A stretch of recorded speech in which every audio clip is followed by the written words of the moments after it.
Welcome to Live Daf, your online Daf Yomi shir.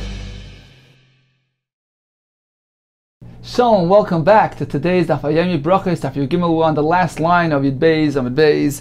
Says the Gemara, Kayotzi by Ato Omer, a similar phenomenon we find regarding the names of Yaakov Avinu. Now the Gemara is discussing the mitzvah of Zechiras, Yitzias Mitzrayim, mentioning of the nisim, of the miracles that occurred when we were redeemed from Mitzrayim. Chachamim hold that even Limos HaMashiach, in the days of Mashiach, when we will experience far greater miracles than had occurred during Yitzias Mitzrayim, the nisim of Yitzias Mitzrayim will dwarf in comparison to the great nisim during Limos HaMashiach. Nevertheless, we will still mention somewhat the nisim of Yitzias Mitzrayim. However, they will be secondary compared to the praise of Hashem on account of the tremendous nisim of Limos HaMashiach. They will be tafel to the ikar nisim of Limos HaMashiach. Says the Gemara, Kayotzi by Ato Omer. Similarly, we find regarding the names of Yaakov Avinu, they had two names. One was the primary name, one was the secondary name. The pasuk says, Lo yikar shimcha od Yaakov. Hashem says to Yaakov Avinu, you will not be called anymore with the name Yaakov, but rather Kim Yisrael Yeshemecha. You will be called Yisrael. Yaakov is the heel of a person, is not as distinguished as Yisrael, which is the master, the prince. So that will be your new name. Says the Gemara, doesn't mean to say Lo Yisha Yaakov Mimkoimai, that the name Yaakov will be completely forgotten and uprooted. We find that Hashem Yisbarach himself later on refers to Yaakov Avinu with the name Yaakov, as Rashi brings Vayomer Lekim Yisrael Vayomer Yaakov. So you see Hashem himself refers to Yaakov. So evidently when the pasuk says you will not be called anymore with the name Yaakov, it means Ela Yisrael Ikar. The name Yisrael will be primary, V'Yaakov Tafeloi, and the name Yaakov will be secondary. Same thing here regarding the Yitzias Mitzrayim, will be secondary to the nisim that will happen in Yemais HaMashiach. V'cheinu Omer, as we find in the pasuk, Al Tiskru Rishones, don't mention the events that occurred in the past. V'Kadmoinis Al Tizboinenu, don't contemplate regarding the previous events. Says the Gemara, what is this pasuk referring to? Al Tiskru Rishones, the Shibud Malchios. Don't recall the Shibut Malchus, the nisim that were associated with redemption from the prior Golios of Bavel, Modai, Paras, the Kadmoinis, Altisbainenu. Don't contemplate regarding prior events, the Yitzias Mitzrayim, that's regarding the Nes of Yitzias Mitzrayim. So we see that the pasuk uses the word Altisbainenu. Don't contemplate, don't concentrate on Yitzias Mitzrayim. But, however, you must mention the Nes of Yitzias Mitzrayim even in the time of Mashiach. Says the Gemara, Hineni oiseh chadasha ata titzmach. I am creating anew, I am sprouting forth the new Geula. Tani Rav Yosef, it's describing Zumalchemes Gog Magog. This is regarding the miracles that will occur during Gog Magog, the final war, during the final redemption of Mashiach. Hashem will create a new world, and the miracles will be on a much greater level than ever before. Says the Gemara, Mashal l'ma'adavar doime. What is this compared to? This concept that the most recent miracles, the most recent experiences, they make one forget and disregard the earlier events. This is a mashal compared to a person who was traveling on the road of Paga Baizev, and he encountered a wolf. And he was saved from the wolf. He would go about relating Maas Zev, the miracle that occurred to him, on account of him being saved from the wolf. Then Paga Bayari, then he encounters a lion, and he was saved from the lion. Then he switched the story and he went on to relate the nest that happened to him on account of him being saved from the lion. Paga Nachash, then he went and encountered a snake, and he was saved.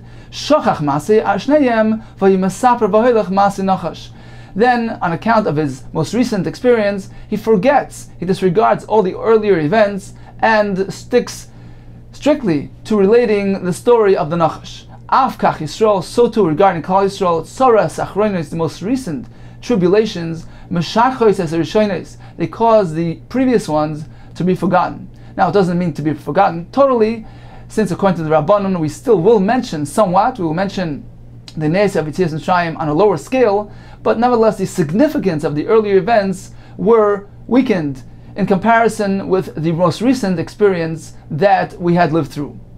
The Maharsha asks an obvious question. The Gemara says that we will not mention Shibud Malchias, and in the previous Gemara, the Gemara says that Shetei Shibud Malchias Ikar, that the Nes associated with the dominion of the Goyim will take center stage. Says the Maharsha, it's two separate Shibud Malchus. The Gemara here is referring to Shibud Malchus of the first Goliath of Bavel, of Madai and Paras. Those will be forgotten completely.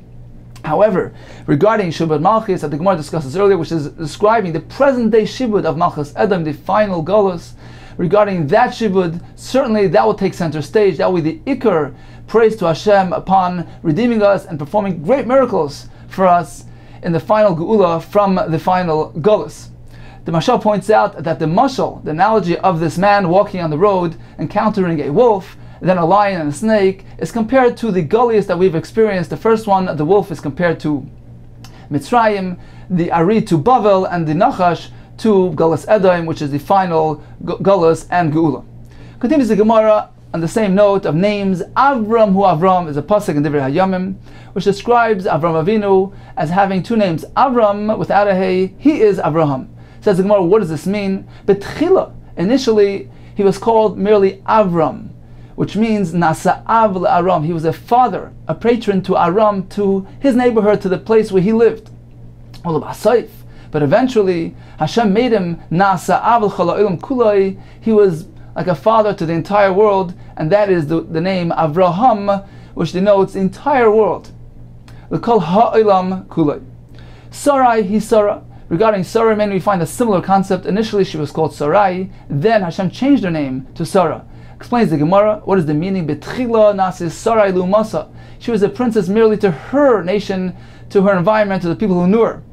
At the end, nasis Sarah, she was added the name Hey, the letter Hey, which means she was a Sarah, a princess, l'chol ha'ilam kulei. So initially it was just Sarai, which is my Sarah, my princess, and then she became a Sarah, a princess for the entire world.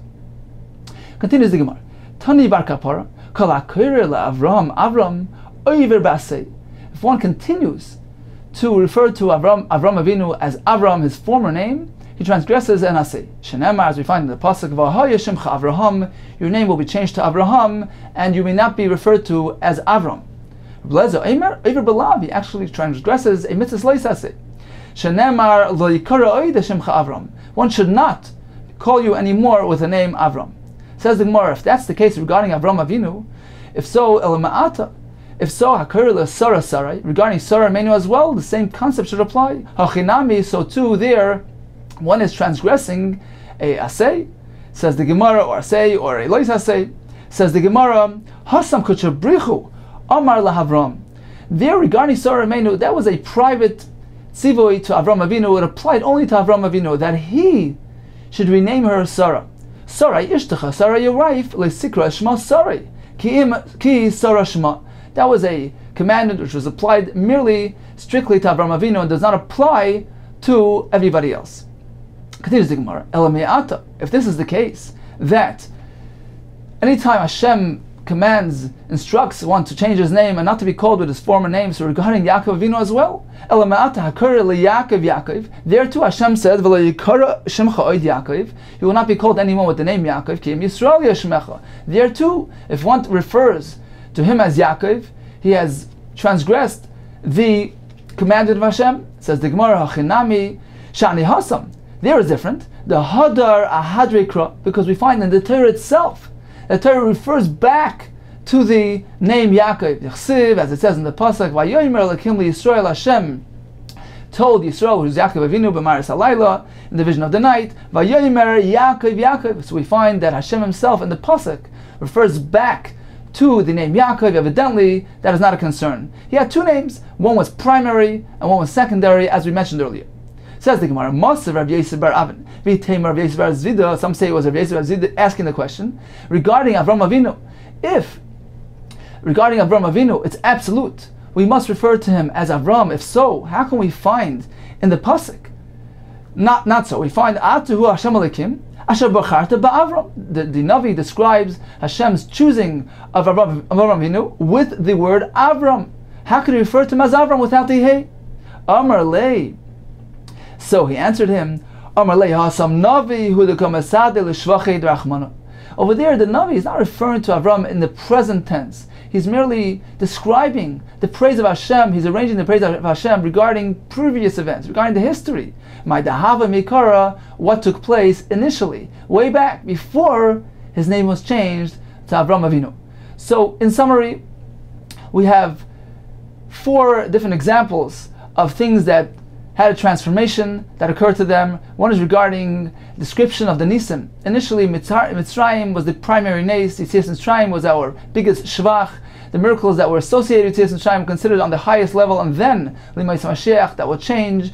The Nisim associated with the Geula Hasidah, that will take center stage, and the Nisim of Yetzias Mitzrayim will merely be secondary. Regarding names, we find that Yaakov Avinu, he was given another name, Yisrael, which denotes mastery and distinguished, being more distinguished than just being called Yaakov Avinu. Therefore, that was considered his primary name, and Yaakov is merely secondary. We find regarding Avram and Sarah a similar situation where Avram was changed into Avraham, Sarai into Sarah. However, regarding Avram Avinu, we have a chiddush in the Gemara one who refers to him even today as Avram, he has transgressed either an assay or an alaisa assay. Regarding Sarai, it is not so. The Gemara says that is merely a stipulation to Avram Avinu, but not to all of us. Continues the Gemara. Continues the Mishnah. One who is reading the Torah, he's reading the portion of Shema within the Torah, and then the time, this designated time as Man Krishma arrives, if he has directed his heart, he had the right intention, as the Gemara will explain what exactly this means. Yatsa, he indeed fulfills his obligation of having recited Kriya Shema. Continues the Mishnah, Vaprokim, in the sections, between the sections of Kriya Shema, between the Brachos, one may interrupt in order to greet somebody, in order to respond to a greeting. The Gemara will explain all the details involved with this halacha. Taisus explains, we actually learned from a pasuk that one may interrupt in the middle of Kriya Shema for specific purposes. Says the Mishnah about Prakim, if he is in between chapters or paragraphs, shoyil pnei hakavod, he may inquire as to someone's welfare, he may greet somebody, umeshiv, and he can respond to somebody, and this is somebody who he's required to honor, somebody like a father or mother. So on account of the requirement to honor this person, he may extend a greeting as well as respond to this person's greeting if he is ben aprakim between the sections of Kriya Shema and of the Brachos. Ube'emtza, however, if he's in the middle of the section, shoyel pnei yira, regarding a person who he has fear from. According to Rashi, this is a person who may kill him. In that case, he may initiate a greeting to that person, umeshiv, as well as respond to this person when this person extends a greeting to him. Divrei Rameya, this is the sheet of Rameya, who doesn't differentiate between initiating a greeting and responding to somebody else's greeting. Rabbi Yehuda Omer, there's a difference between initiating and responding. Be'emtza, in the middle of a chapter, the middle of a portion, shoyel pnei hayira umeshiv pnei hakavod. He can initiate a greeting to one who he fears. Umeshiv pnei hakavod. He's even allowed to respond to one who extends a greeting to him if this person is one who he has covet to, who he needs to honor. And certainly he could respond to one who he fears. However, he cannot initiate a greeting to a person pnei hakavod on account of his honor. Uba prakim, if it's between sections, then it's more lenient. Shoyel pnei hakavod, he can actually initiate a greeting to one who he needs to respect, a person of esteem. Umeshiv shalom chol adam, he can even respond to any person who extended to him a greeting if it is ben aprakim. So in conclusion, according to Reb Meir, baprakim, between sections, he may initiate a greeting to one who he honors with pnei hakavod, as well as respond to his greeting. But emtza, he can only extend a greeting to one who he fears, as well as respond to that person. According to Rabbi Yehuda, but emtza, he could be shoyel pnei hayira, he could extend a greeting to one who he fears, as well as meishiv pnei hakavod, he could respond to one who he honors. But prakim, in between the sections, he can be shoyel pnei hakavod, he can extend the greeting to one who he honors, as well as respond to any person who greets him. Eilu ein ben aprakim. What exactly is the definition of Bein HaPrakim? Says the Mishnah, Bein Bracha L'Shayna L'Shniya, in between the first and second Brachos Krishma, Bein Shniya L'Shma, between the second Bracha and Shma, Bein Shma V'Hayim Shemaya, between the first section of Kriya Shema and V'Hayim Shemaya, Bein V'Hayim Shemaya L'Vayomer, Bein Vayomer L'Emes V'Yatziv. These constitute Bein HaPrakim. Rabbi Yehuda Omer, I have one exception, Bein Vayomer L'Emes V'Yatziv Lo Yafsik. That is not considered to be Bein HaPrakim, but rather Be'emtza HaPerak. Omer Rabbi Shua ben Karcha. Let's understand the sequence of Kriya Shema. We begin with the pasuk of Shema, Ve'ahavta. We go on to V'Hayim Shemaya, conclude with the third parsha of Vayomer. Why is that so? Why do we pick this seder, this sequence? Now, Tosfos says the question is pretty obvious. That we know that in the seder HaPasuk, in the Chumash, the sequence does follow the same sequence that we follow. It begins with Shema in one parsha, and then in the other parsha we find Vayim Shemaya. So the sequence that we follow is actually the same sequence as we find in the Chumash. So what exactly is the Gemara's kasha? Says Tosfos that Vayomer is actually before Shema and Vayim Shemaya. It actually precedes the other parshas. So evidently we're not really concerned with the seder of the Chumash. As we know, a muktam, a muchabar Torah, we're not concerned with the exact sequence of the Torah. If so, explains Tosfos, the Mishnah wants to know, so why then did we choose this seder, this sequence specifically?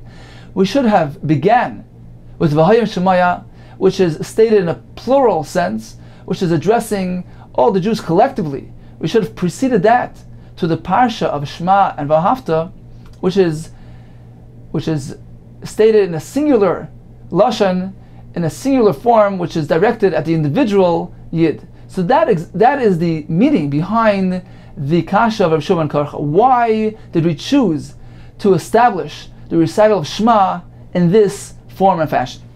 Omar Rav Shua ben Karcha, Lama kadma parsha Shema V'Hayim Shemaya. Why do we precede Shema to V'Hayim Shemaya? There's a reason for it. Kadesh Yikabel of Oil Malchus Shemayim Tchila. So one should accept upon himself the sovereignty, the kingship of Hashem by proclaiming Shema Yisrael, Hashem Elokeinu, Hashem Echad, V'Ahavta Hashem Elokecha. That connects a person to the Malchus of Hashem, and only then, Ba'achakach, then he proceeds to V'Hayim Shemaya, which contains the mitzvahs. Makabel of mitzvahs that discusses the mitzvahs, the various mitzvahs of tefillin and learning Torah. So that is the proper sequence. Continues the Mishnah of V'Hayim Shemaya Vayomer. Why does V'Hayim Shemaya come before Vayomer? The answer is Shev'Hayim Shemaya Noyeg Bein Vayomer B'Malayla.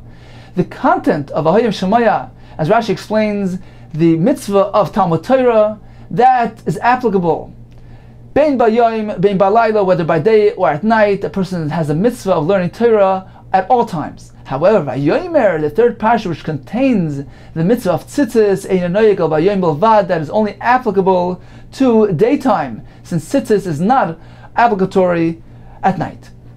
Continues the Gemara. Shema Mina. It appears from the beginning of the Mishnah. The Mishnah says if one is learning Torah, is reciting the words of Torah, the portion of Shema which is contained within the Torah, and the Zman Krishma arrives, it depends. If he had the intention, he directed his heart, he was kivan liboy, then he fulfills the mitzvah. Shema Mina. We can derive from here that mitzvah is shirchus kavana, that mitzvahs are required to have kavana. The proper intention is a requirement when fulfilling a mitzvah. And we know that there's a machlekes in this regard, whether one has to have the intention to fulfill a mitzvah in order to actually be yotzei the mitzvah, to fulfill his obligation, or that is not required. We see from this Mishnah that is a requirement, because the Mishnah says that he's yotzei only if he was kivan liboy, if he had the right intention.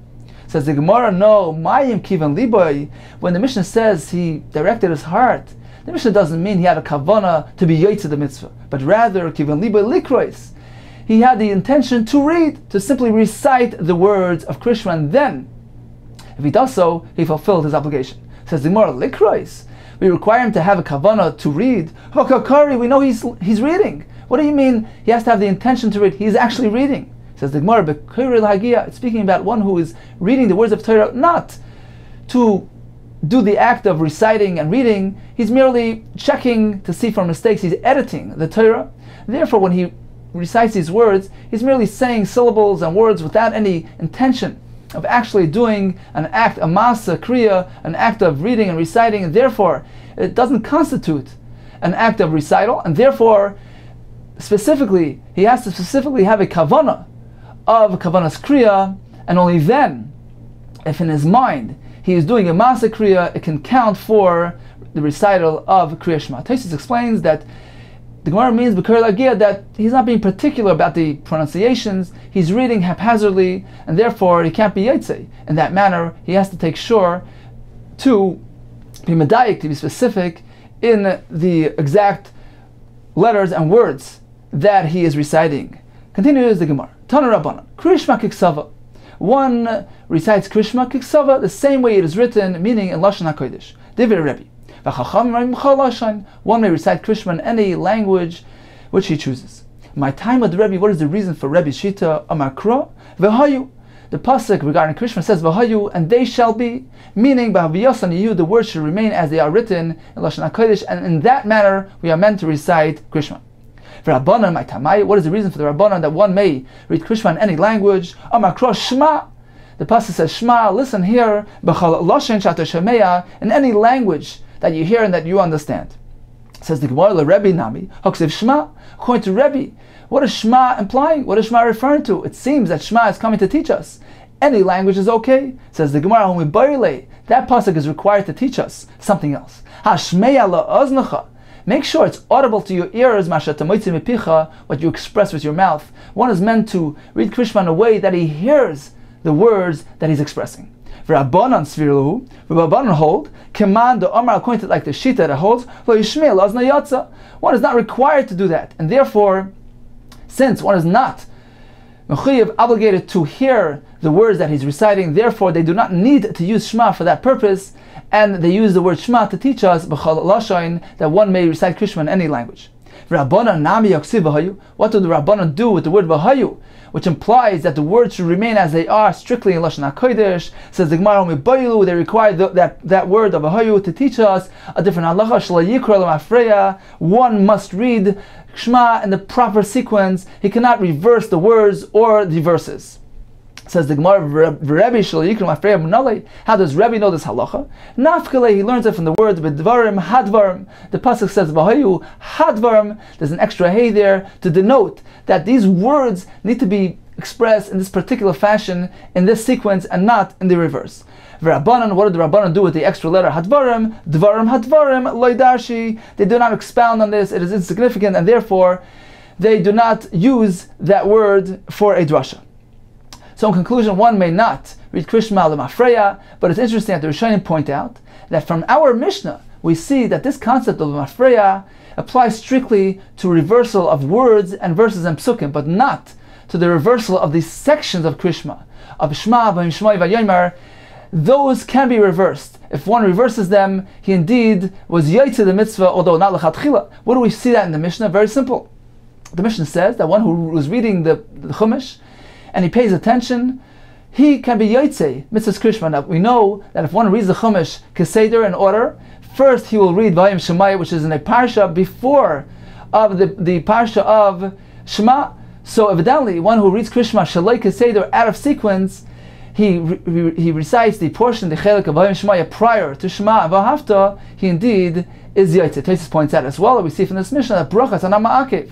If one recites Krishma without the blessings involved, he indeed has fulfilled his obligation of Mrs. Krishma from the same raya, as we mentioned. Since one who is reading the Torah certainly is not saying the Brachos Krishma, nevertheless he is yaitze, so we see that the bracha is not ma'akev, it is not essential to the fulfillment of the obligation of Krishma.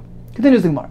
Lemreimra, it would seem from here, the Sava Rebbe, that Rebbe's opinion is the Chala Torah Kula b'Chala Lashon Emra. We can imply from the aforementioned machlekes of Rebbe and Rabbanan regarding a different matter.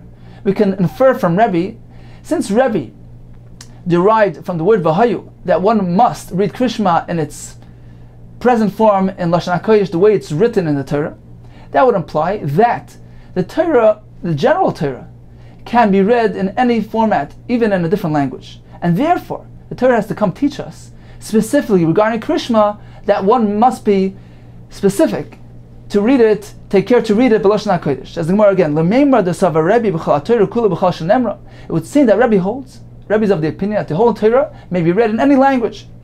The Isa Akadaitach, if you will hold, if you contemplate that even according to Rebbe, the whole Torah must be recited strictly in Lashon HaKodesh.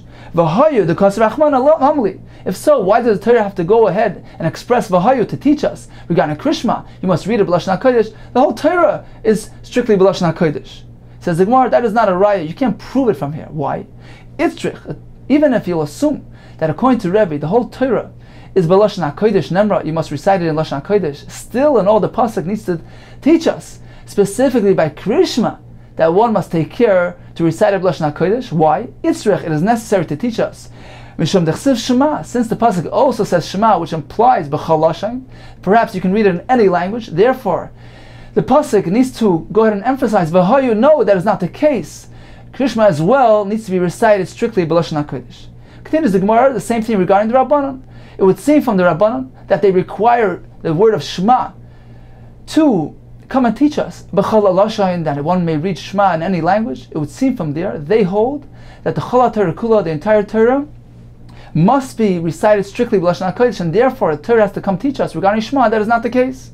And so, the Memra, the Savi Rabbanon, perhaps the Rabbanon hold the Chol Torah Kula B'Lashon HaKodesh Nemra. The entire Torah must be read strictly B'Lashon HaKodesh.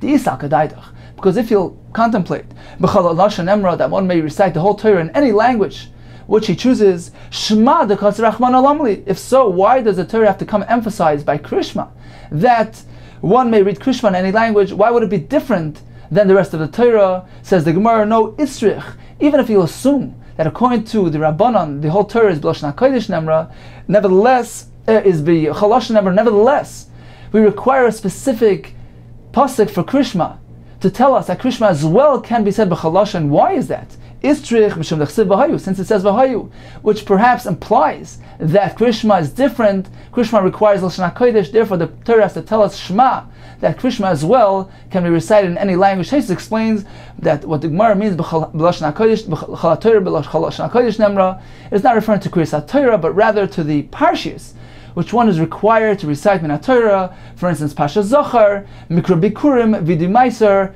etc. Continues the Gemara. Tana Rabbanon, V'hayu shel yikru mafreya. One should not recite backwards out of sequence. Ha-devarim al levavecha. The pasuk teaches us that these words need to be on your heart. You need to pay attention and concentrate. Focus as to the meaning of the words that you are saying. Says the Gemara, Yochel, I would think from here, take a parsha tzricha kavana, that the whole entire parsha of Shema, the first parsha, requires kavana, to concentrate and to pay attention to the meaning. Talmud Laima ha'ele. The pasuk stresses ha'ele, v'hayu advarim ha'ele al levavecha. Merely these words up until here need to be al levavecha. You need to concentrate and pay attention to the meaning of the words. Atkan tzricha kavana requires kavana, concentration, kava elach. From here on in, eina tzricha kavana does not require kavana. You may read the words, and even if you were not mechaven, you didn't pay attention to the meaning of the words, you indeed are yotze. Divrei Rabbi Lezer, this is the shita of Rabbi Lezer, and the upcoming Gemara will list 4 shitas for us, 4 opinions regarding the requirement of kavana. Either it's merely the first pasuk of Shema Yisrael, Hashem Elokeinu, Hashem Echad, and that in fact is our halacha lemaisa brought down Shulchan Aruch, or it's the first portion of V'ahavta until al levavecha, which is also stresses, according to Tosfos, the Yichud Hashem, the omnipresence of Hashem, the Ava and Yira of Hashem, and therefore that too requires kavana, concentration. There's another shita who says that the first parsha, meaning the parsha of Shema V'ahavta Alfa Til V'sharecha, requires kavana. And finally, the shita that says that the entire Krishma, meaning Shema V'ahavta and V'hayim Shemaya until Al Ha'aretz, requires kavana, as we'll see in the Gemara. So far, we have one shita that up until Al Levavecha requires kavana. Amalei Rav Akiva Haru Omer Asher Anochi Metzavcha Hayoim Al Levavecha. I command you today to say these words Al Levavecha with concentration. Mikanat Alamit. From here we derive Shekol HaParsha Kula Tzrich Kavana. One must have kavana, concentration, in the entire first parsha. Explains Tosfos, because it says, Asher Anochi Metzavcha, I continue to command you. This is henceforth, meaning it's going forward. It's not just up until now. You must continue having kavana from here on in, even up until the end of the first parsha. Amar Rabbi Rachana Rabbi Yochanan halacha Rabbi Kiva. The halacha follows the shita of Rabbi Kiva. Then one must have kavana in the entire first parsha. Ika de masnaha. Some had the version that Rabbi Rachana's conclusion, named Rabbi Yochanan, was actually on a different shita. The Sanya, as we learned in the Brachos, Hakar Shema. He needs to have kavana in the entire Shema, in the entire first two sections of Shema, up until Kimei Shemayim al Oretz. This is the shita of the Tanakam. Rav Acha Misham Bida Omer, Kivan Shekivan Libo Perek Rishon. Once he has kavana in the first parsha of Shema, Shuvay Nitzarech, he need not have any more kavana. On this, Amar Rabba Rabbi Chana, Amar Rabbi Yochanan, halacha Rav Acha Mishama Misham Yehuda. The halacha follows the shita that the kavana applies only to the first parsha. So in summary, we have so far three shitas regarding the requirement of kavana, of concentration during Krishma, either both parshas, or merely the first parsha, or merely the beginning of the first parsha up until Al Levavecha. There will actually be a fourth shita mentioned in the Gemara later on. Continues the Gemara. Tani idach, we've learned in the Brachos. V'hayu, the words should be as they are. Shalayikar l'mafreya, one should not recite Krishma out of sequence. Al Levavecha, they should be on your heart. Rav Zircha Eimer, this means to say Adkan mitzvahs kavana. Adkan, meaning the first parsha of Shema, requires kavana. Mikan ve'ilach mitzvahs kriya, the second portion of Shema, which is V'hayim Shemaya, over there one is required to recite the words. The Gemara in Havamina holds that Rav Zisra means the first parsha requires only kavana and not kriya. The second parsha, however, requires kriya without kavana. Rav Yeshua Aimer, Adkan mitzvahs kriya. The first parsha requires recitation, reading. Mikan ve'elach mitzvahs kavana. The second parsha, which is V'hayim Shemaya, over there one is required to have kavana and doesn't need to recite. Here again, the Gemara understands this to mean literally that according to Rabbi Yeshua, the first parsha of Krishma requires kriya but not kavana. Regarding V'hayim Shemaya, the second portion of Shema, kavana is required and not kriya. The Gemara will analyze this. It says the Gemara Maishna, going back to Rav Zitra, that the first parsha of Shema requires kavana and no kriya, no recitation is involved in that. Maishna, why is it different? Mikan ve'elach mitzvahs kriya. That regarding the second portion of Shema, one is obligated to recite T'chsivu daber bam, because in V'hayim Shemaya it is contained the word l'daber bam, denoting that one must recite those words. Hachanami. So too in the first parsha, Haksivu dibarta bam, you must recite these words. Says the Gemara, you had an erroneous interpretation of Rabbi Zutra's words. Hachikama, this is what he meant to say all along. Ad kamitzvahs kavana ukriya. Certainly he must read the first parsha, but he must add kavana, he must concentrate on the wording. Mikan ve'elach. However, regarding the second portion of Shema, the parsha of V'hayim Shemaya, there, kriya b'lei kavana, he's merely required to recite without kavana. Kavana is not a requirement. Says the Gemara, what is the reason for this? Umaishna, what is the difference? That adkan mitzvahs kavana kriya, why regarding the first parsha, you require him to recite and to have kavana as well, the chsiv, as it says in the first portion of Shema, al levavecha, should be on your heart, which implies kavana. V'dibarta bam, you should recite the word, which describes recital. Hasamnami, similarly regarding V'hayim Shemaya, these terms are contained there as well. Ksiv al levavchem, which denotes kavana, ledaber bam, to read these words. So what is the difference between the first and the second sections of Shema? Says the Gemara, the fact that the Torah mentions al levavchem in the second portion in V'hayim Shemaya, that's actually referring to an entirely different matter altogether. It's not referring to having kavana during reading Shema. That is required for the din of Rav Yitzchak, which is regarding the halacha of wearing tefillin, that one is required to place his tefillin higher up on the arm, directly opposite the heart. Should the Amar v'samtem es dvarei ele, you must place my words, the parshas which are contained within the tefillin. Tzricha shteisimo kineged halev. We learn from the pasuk of v'samtem es dvarei ele, you should place my words, my tefillin al levavchem, opposite the heart, that one is meant to place the tefillin opposite the heart. So the words al levavchem is not even describing the recital of Krishma. Hence, we have no source of the requirement of kavana with regard to the second portion of Shema. So in conclusion, Rav Zutra is teaching us that the first parsha of Shema requires kriya and kavana. However, the second parsha of Shema requires kriya without kavana. Continues the Gemara, Omar Mar, let's analyze the second shita mentioned in the Brachos of Reishi Omer. Ad kan mitzvahs kriya. The first parsha of Shema requires kriya recitation, kan ve'elach mitzvahs kavana. Regarding the second portion of Shema, there requirement is merely kavana, concentration and contemplation. he's not required to read the second parsha. Says the Gemara, let's try to understand these words. Why regarding the second portion of Shema you require kavanah? Because it says al levavchem in the second parsha, which implies kavanah during the second parsha. Here too, regarding the first parsha of Shema, how can you say that Kriya recitation alone is enough without kavanah? We find the word al levavecha contained in the first parsha as well. Says the Gemara, this is what he meant to say all along. Ad kan says Kriya v'kavanah. The first parsha of Shema, one is required to recite and to have kavanah. Certainly, kavanah is a requirement in the first parsha. Mikan ve'elach, however, from here further, regarding the second parsha of Shema going forward, kavanah b'lei kriya, kavanah, having kavanah concentration is enough. He can contemplate and think about the words, but he need not recite the actual words of Krishma, the second portion of Shema. Umayshna at kamet says kriya v'kavanah. Why do you differentiate between the first and second portion of Shema? Why, regarding the first portion you require kriya and kavanah?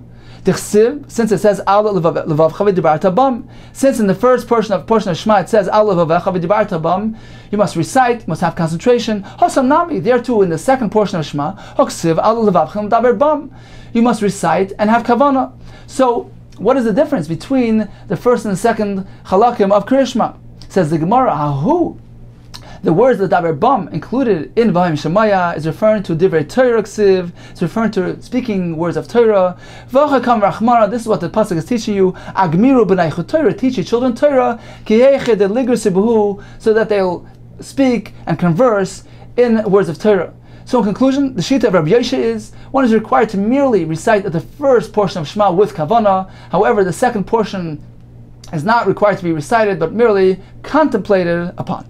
Continues the Gemara, one more shita of kavanah ton rabbanon. We looked in the Brachos, Shema Yisrael Hashem Elokeinu Hashem Echad. This is the first pasuk of Shema at Kan Tzricha Kavanas Halev Divrei Rab Meir.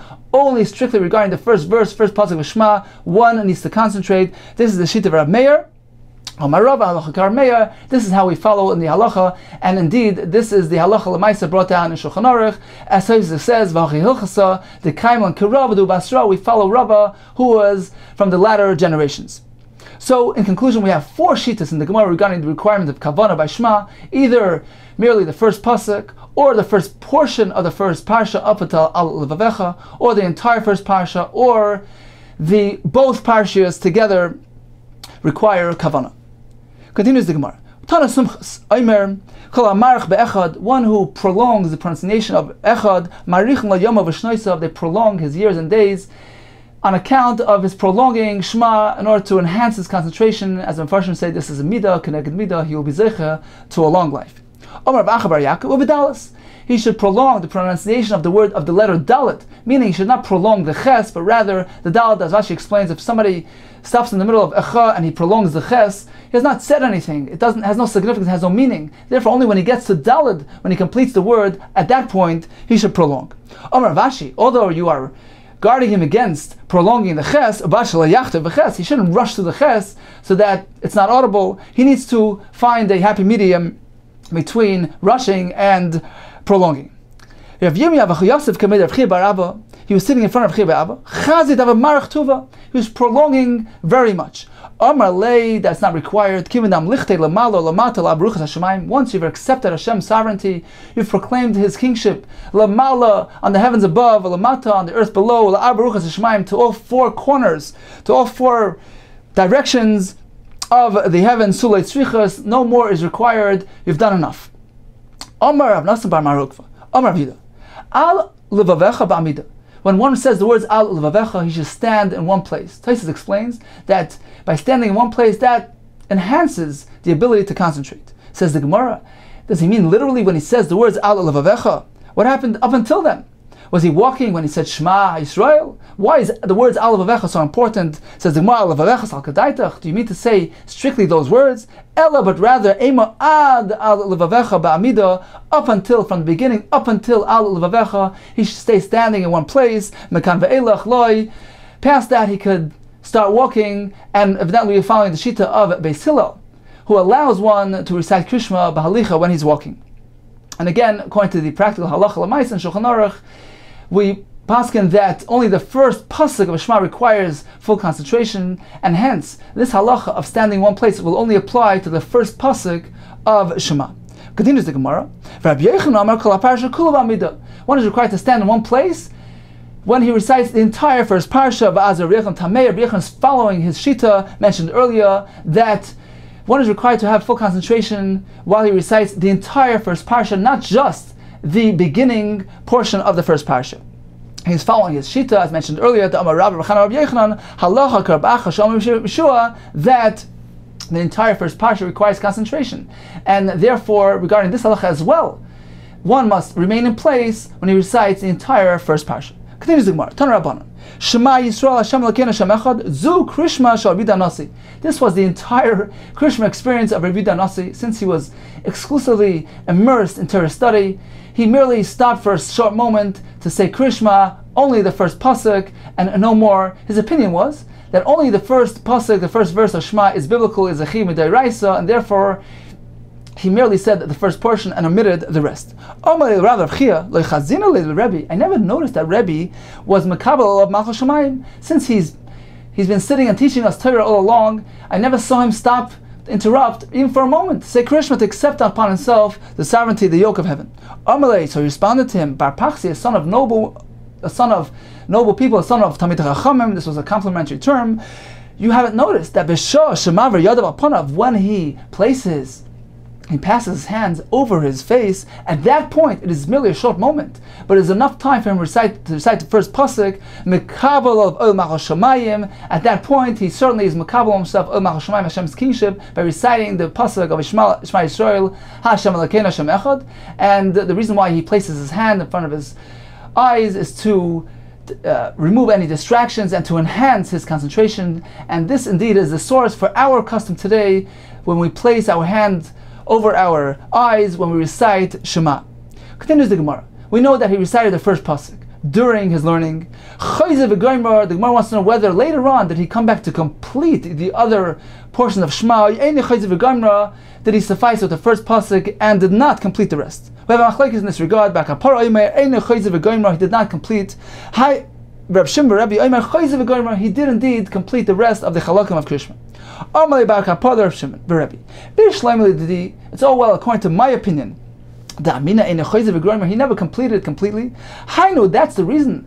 Since he did not complete, he did not go ahead and recite the other portions of Vayin Shemaya, of Vayomer, which includes the mention of Yitzias Mitzrayim, which is a mitzvah deraisa. If so, that's why he was compelled to seek a subject which includes Yitzias Mitzrayim during the shir, in order to mention Yitzias Mitzrayim. That's why he sought after a subject that contains mentions of Yitzias Mitzrayim in order to fulfill this mitzvah of zechiras, of mentioning Yitzias Mitzrayim, since he will not say it any other way. According to you, the Amres Chayzev Goymer, that eventually he did complete the other portion of Shema. So why was it so important from him to seek a subject of Yitzias Mitzrayim, to mention the topic of redemption from Egypt and the miracles associated with it? Why was it so important for him to do that? Why did he seek to mention Yitzias Mitzrayim? He would have done so later on. In any case, says the Gemara, the reason was in order to make mention of the redemption, Yitzias Mitzrayim, the exodus from Egypt, bizmana, in conjunction with Kriyashma, at the same time of Kriyashma, which this is the preferred manner of mentioning Yitzias Mitzrayim. Therefore, although he would complete it later and certainly recite the other portions of Shema which contains Yitzias Mitzrayim, he nevertheless sought to mention it right now in close proximity to his recital of Kriyashma. Continues the Gemara. If one recites the first verse of Nanas Beshina, sleep overcomes him. Yatsa, he is dozing, he's half asleep, he mumbles the words, but he doesn't have the proper concentration. Indeed, that is sufficient, since he had the proper kavanah when he said the first pasuk. He instructed his servant as follows: you should inconvenience me, you should make sure that I am fully conscious, fully awake, fully alert by the first pasuk, so I can concentrate properly. Tfei, however, more than that, when I recite the rest of Krishma like Tetzaran, you need not ensure that I am fully awake, you need not inconvenience me. Your father, how did he conduct himself regarding Kavanah Krishma Amarlei, the same halacha of Sukkah Kama Kamatzar Nafshe? Regarding the first pasuk, he would pain himself, he'd ensure that he's fully alert and can fully concentrate. However, Tzfei, more than that, Lo Yav Mitzar Nafshe, more than that, he did not pain himself. Continues the Gemara, Amar Rav Yosef, Praktam, one who is lying on his back, Leikar Krishma, that is not the proper way to accept upon oneself the sovereignty of Hashem. Lying on a back denotes haughtiness and is not the proper position. Says the Gemara, Mikra Hudulakari, it is not the proper way to recite Krishma, Ha-Migna Shapardami. That would imply that one may lie and sleep in that manner, lying on his back. Vaharub Shuman Levi, we find a halacha mentioned the name of Shuman Levi that he did not like this form of behavior. Light, he used to curse Aman Dekonei Aprakid, one who would lie, who would sleep in this manner, since it can bring to one's arousal. Therefore, it is not the preferred manner of going to sleep. So how can you say it is merely halacha regarding Krishma? It is a universal halacha that one may not sleep in this manner. Says the Gemara, there's a difference between sleeping and the halacha of Krishma. Amri, Migna, when he's sleeping, Kimasu Shabidami, if he merely leans to the side partially, that is enough to avoid the problem of arousal. However, regarding Krishma, that is not sufficient. The Mikra, to read Krishma, Avagav, the Matzlinami Asr, even when he's leaning slightly to the side, that is not permitted, because even in that manner, he is expressing some sort of haughtiness and is not appropriate for accepting upon oneself the Oyu Malchus Shemayim. Says the Gemara of Rabbi Yochanan Masli, you find that Rabbi Yochanan used to lean slightly to the side when he recited Krishma. Says the Gemara, Shani Rabbi Yochanan is different. The Baal Basar Havi, he was heavy and therefore it was difficult for him to fully turn sideways. Therefore, in his case, when he makes an effort and he attempts to turn slightly sideways, that is enough to denote, to imply, to demonstrate his Kabbalah's Oil Malchus Shemayim.